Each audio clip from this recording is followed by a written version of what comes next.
महाराष्ट्र नवनिर्माण विद्यार्थी सेनेचे नेते अमित ठाकरे आज नाशिक दौऱ्यावर आलेले आहेत।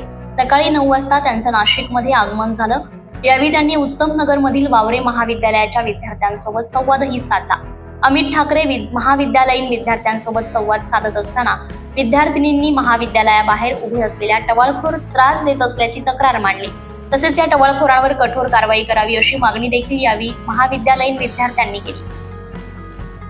विद्यार्थिनींच्या या सर्व समस्या विद्यार्थी सेनेचे नेते अमित ठाकरे यांनी समजावून घेत यावर लवकरात लवकर तोडगा काढला जाईल असं सांगितलंय।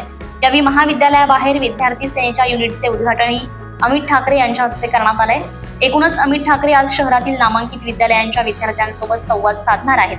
तसेच या विद्यालयाच्या बाहेर विद्यार्थी सेनेचे युनिटचे उद्घाटनही केले जाणार आहे। अमित ठाकरे यांच्या या दौऱ्यातून नाशिकमध्ये मनसे कार्यकर्त्यांना उभारी मिळेल असा विश्वास आता नाशिककरांकडून व्यक्त केला जात आहे।